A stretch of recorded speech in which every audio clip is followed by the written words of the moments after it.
I would first like to look at why India is so much in the public eye, or why it's particularly important as a free trade agreement. The European Union, or the European Commission, is also negotiating free trade agreements with the Mercosur countries, for example, South Korea. There's still ongoing negotiations with the African and Pacific countries.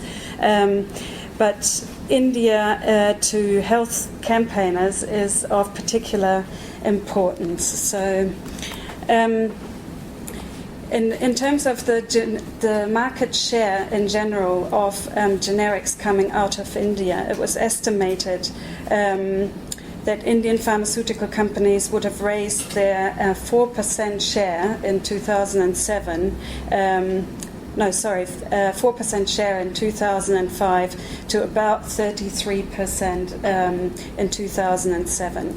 There are not many studies out there for the global generics market, so please accept my apologies about these old figures. But there is a recent study looking at the market share of Indian generic antiretroviral medicines.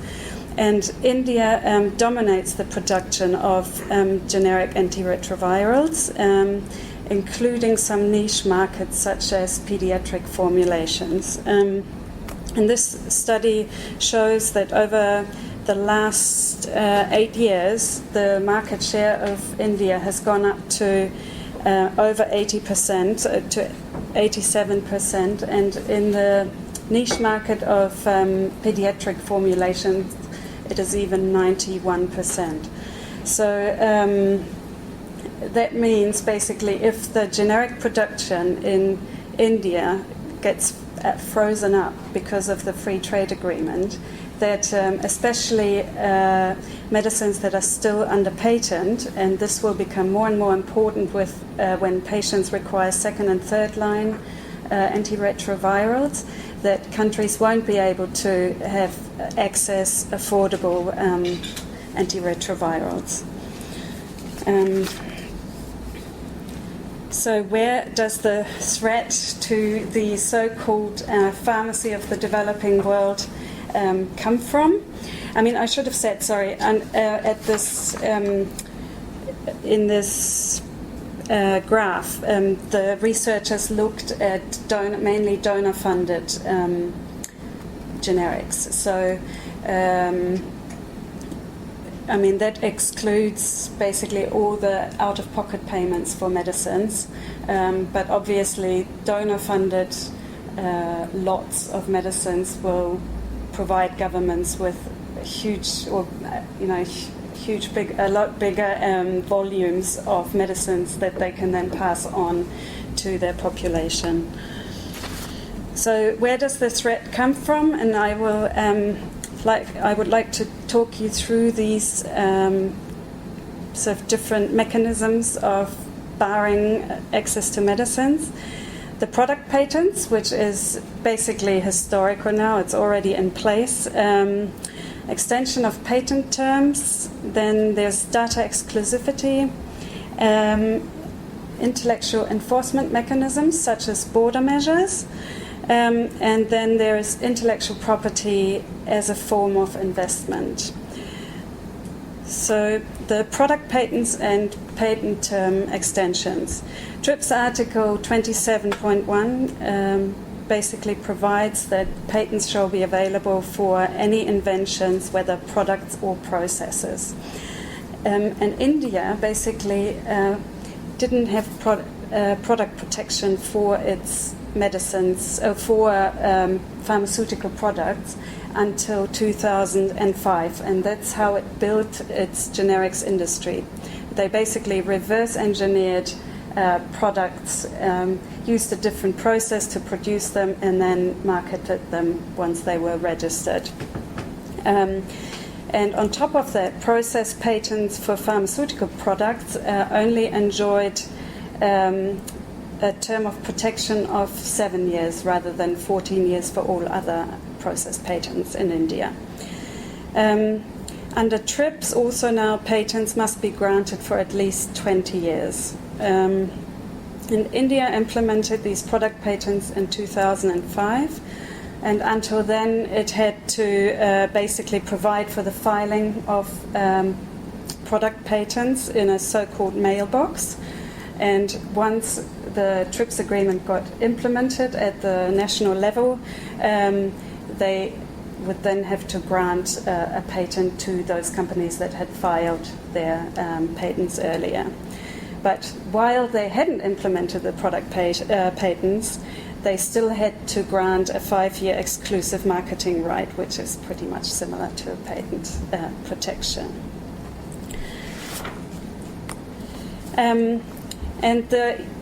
I should say first, we're basically, as you said, these negotiations are quite secretive. It's very hard to get hold of negotiation drafts, and the last drafts we are working with are from 2009. The negotiations started in 2007.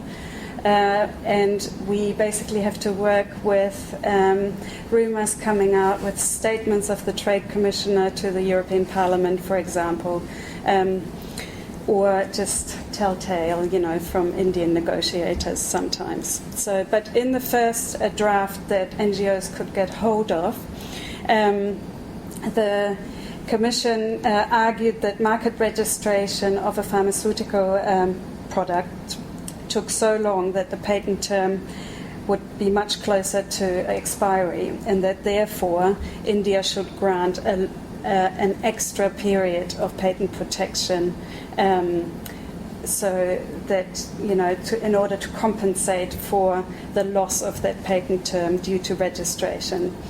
Now that is something that all European countries do by default as well. They don't have patent terms that are longer because of the time of registration, and it typically can take up to 12 years for a patent to become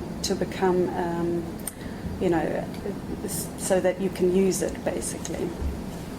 So, but luckily, India sent its reply very swiftly and cut the entire paragraph.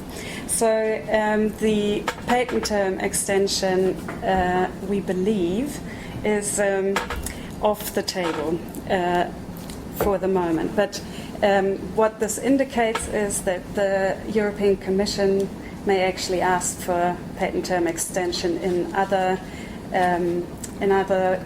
free trade agreements where the balance of power might be less favorable to the negotiating partner. Then there's the issue of data exclusivity, and I don't know whether you might have gone into that already, but basically medicines are regulated by 2 regulatory systems. One of them is the patent system that grants exclusive protection for up to 20 years usually. And the other system is the registration of medicines to ensure the safety and efficacy of a medicine. So, many sort of mainly pharmaceutical companies argue that a data exclusivity regulation, which would protect the clinical trials data from access by any other entity, that wouldn't harm generic production, because as you can see in this graph or in this little picture, the data exclusivity period usually falls within the patent term, so it wouldn't affect generic companies' access to the data. Basically, the brand or the innovator companies have to provide clinical trial data to prove the safety of a medicine. And then generics companies only have to prove bioequivalence with this innovator branded medicine, which makes it obviously a lot cheaper to then launch it to the market, because they don't have to perform these lengthy tests. Now, there are, however, still problems with data exclusivity if it's being granted. I'm just seeing here that many developed countries have demanded this data exclusivity in FTAs. In South America, for example, Colombia and I think the Andean countries signed up to it in an FTA with the US. The US typically asks for 5 years. The EU has data protection or data exclusivity for 10 years. So that's what they usually ask for as well. Now, data exclusivity could still hamper generic production under compulsory licenses. If you look at this picture, if there was a compulsory license granted during that period of data exclusivity, a drug registration authority would not be able to tell whether would not be able to use the clinical trials data to approve a generic medicine. So it could also bar generic competition when data exclusivity is granted for a new indication at the end of a patent term. So let's say we have an antiretroviral medicine, and 2 years before the patent term expires, the company comes out with a pediatric formulation of this same medicine and receives data exclusivity. That would then mean that the generics companies would not be allowed to produce, I think, the pediatric formula, or they wouldn't have access anyway to the clinical trials data for another 10 years. So practically extending the patent term by another 8 years. And in Colombia, for example, after they signed the FTA with the US, it was estimated that data exclusivity provisions would incur additional expenses for branded medicines of $500 million US, which obviously for a developing country is massive. Now, we have recently sort of become aware of a lobby letter by the IP Federation to the European Commission, asking them to keep at pushing for data exclusivity in the free trade agreement. But contrary to companies and northern governments' claims, the TRIPS agreement doesn't actually require data exclusivity. It only requires data protection. And it's supposed to, so countries are supposed to protect data from disclosure and unfair commercial use. And since regulatory authorities are no commercial entities, and generics producers do not have access to the data ever, because the regulatory authority determines whether their medicine is bioequivalent and therefore ready to go to market, there is not really any unfair commercial use. So with regard to that lobby letter that we've recently become aware of, we thought, or the health campaigners basically thought, that the data exclusivity issue has been won. Trade Commissioner Karel de Gucht told the European Parliament in May that, and I quote here, "What we will be asking through this agreement is that if and when India decides to introduce a system of data exclusivity, it will be applied in a non-discriminatory manner so that European producers will also benefit from it." So basically, they're just asking for, national treatment, or, to be treated the same as everyone else if India decides to go ahead with data exclusivity.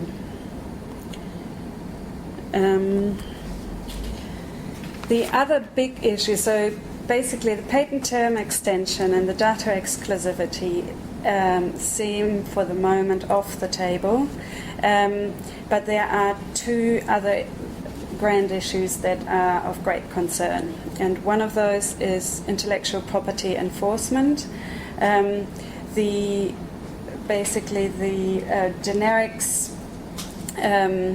Generic medicines are increasingly being confused with counterfeits, or basically pirated goods.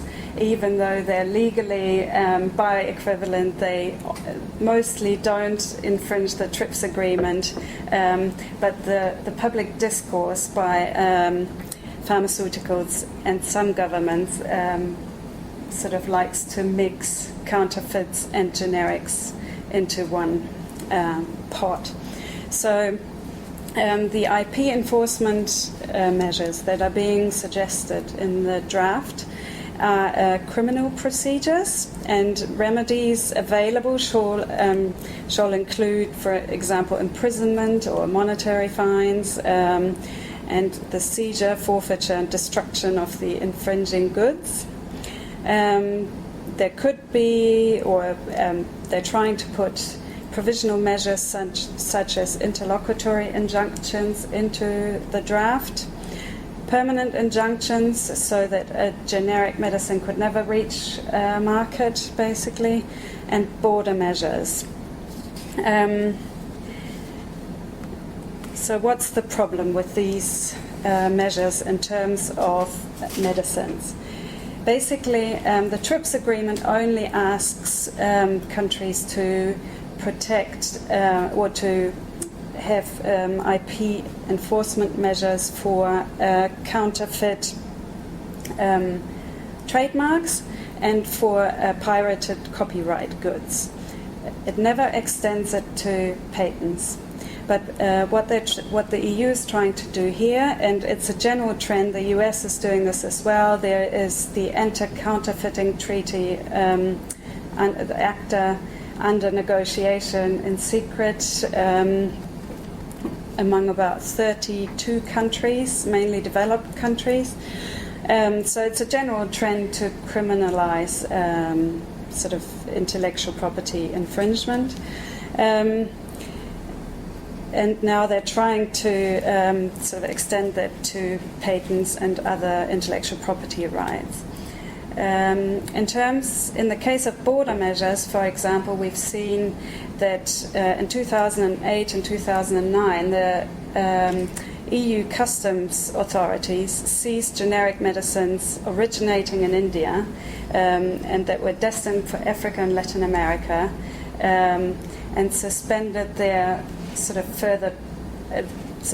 transit through the EU, claiming that they were infringing patents, even though they were completely legal generics, sort of obviously creating a bit of a shortage in Brazil and in African countries that they were destined for. But another problem with these measures is that that they rely on law enforcement staff and customs officials to determine whether a patent or any other intellectual property right is infringing. And obviously that's almost impossible in the case of patents, because you need a very specialized knowledge to determine whether this patent is valid, and a customs official is basically not in the position to make this decision. Whether it needs to go through the patent authorities to determine whether this patent is actually valid and adheres to all the requirements of novelty and commercial applicability of a patent. Basically it has been shown in a study that in the US there have been some companies that basically tried to get an injunction for generics as soon as the first generic competitor came onto the market. They basically went to court against them, and, or got a 30-month stay, like a provisional stay, so the generic company couldn't market their product. But when they went to court, generic producers prevailed in 73% of the court cases. And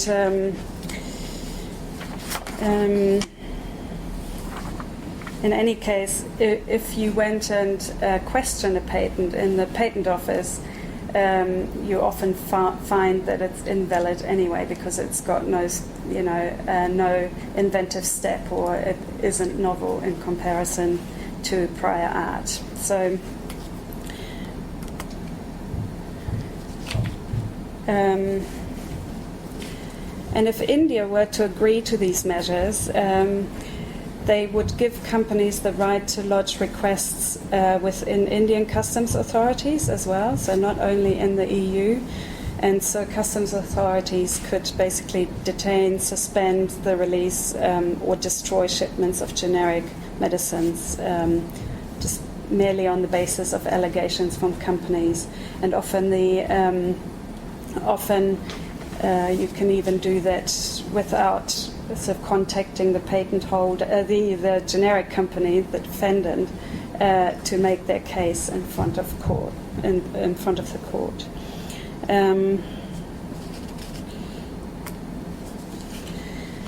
Now, the other big issue in this agreement is investment.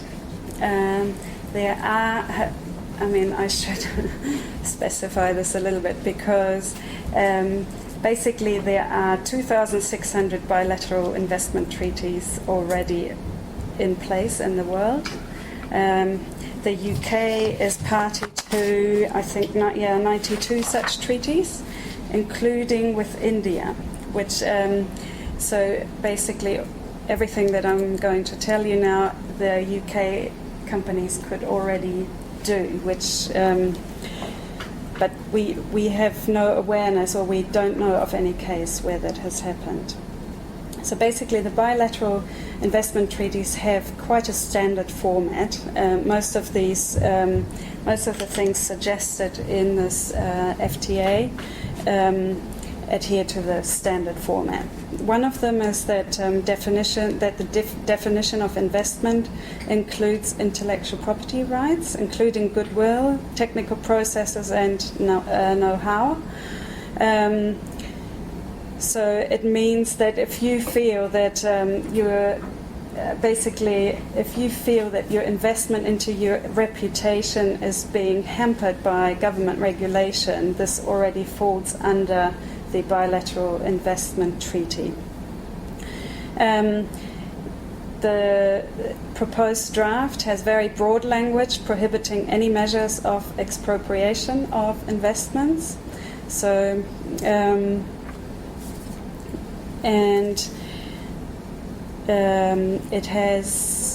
it proposes an investor-to-state arbitration mechanism, and I'll go into that in a minute. And it asks for additional investment protections, such as fair and equitable treatment standards, without any exceptions. So under the proposed investment treaty, IP owners would receive protection in addition to the intellectual property chapter, and could, for example, challenge government regulation as expropriation of their investments. And we're currently seeing this in Australia. Philip Morris International has recently threatened to sue Australia for a proposed legislation to ban the branding of cigarette packets as a sort of public health measure. And Australia is basically falling victim to an 18-year-old bilateral investment treaty with Hong Kong. And after this experience, they have now vowed earlier this year never to include investor-state mechanisms into their free trade agreements anymore. So we are basically asking the EU to do the same. And a similar case, also with regard to cigarette packaging, is being brought against Uruguay.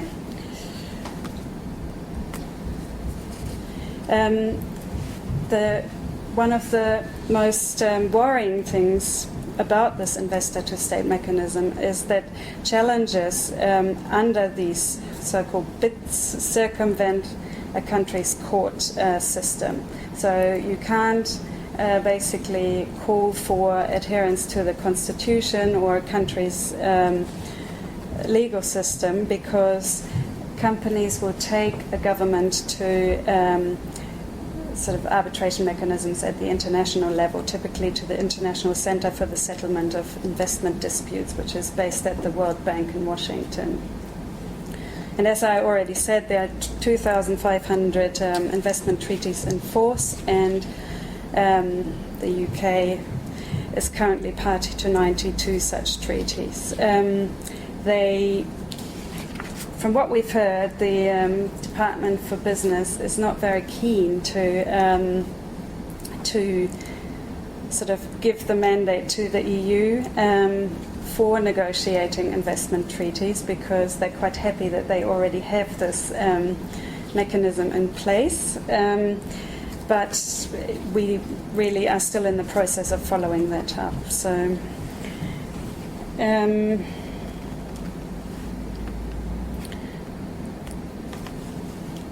So fair and equitable treatment has also in the past been interpreted in a very wide manner. Obviously, I mean, initially I guess the motivation was to have the same treatment as national investors, but Philip Morris, once again, they're quite good at this, took Canada to an investor-to-state arbitration court, or threatened them to bring a case under the North American Free Trade Agreement. And that also sort of centered on the labeling of cigarette packets as light and mild. And they claimed that enactment of this legislation would basically constitute unfair and inequitable treatment of foreign investors by creating a barrier to the possible sale or licensing in Canada of popular brands that were being sold in other countries. So this was, you know, the argument is can stretch quite widely. So just in terms of what's happening next, we've already talked about it at the beginning. Apparently, but once again, there is no news release on the European Commission's website or anything. Apparently, negotiators met in the last 3 days to make headway on the agreement, and the European Commission was presumably given the mandate to negotiate investment chapters on behalf of the EU's member states on Monday, this Monday. There is no way of accessing this mandate through public channels, so until somebody leaks it, we won't be able to see it. But we believe that, I mean, so far the EC has obviously the mandate to negotiate most trade policies, including intellectual property, on behalf of the member states, excluding investment. But so we believe that soon enough they will have the mandate. I think in the EU about 10 to 12 countries already have a bilateral investment treaty with India. So basically, if it went to if it were to extend to the European level, it would then include companies in the newly joined, I would guess, mainly in the Eastern European countries that don't have that large pharmaceutical companies. So perhaps it's hard to foresee what kind of impact that could have, but. Obviously, with the pharmaceutical industry in India growing stronger as well, Indian companies could also try and sue European governments in the midterm future. And the negotiating parties want to complete the free trade agreement by the end of 2011, although judging by all these open issues, it's quite unlikely, I think, from what we've seen in other free trade agreements as well. So thank you very much. We've got an email action to the European Commission, to Vince Cable and the Indian Commerce Secretary on our website, so please keep up the pressure and sign the petition or the letter. I'll be happy to discuss this any further. Thank you.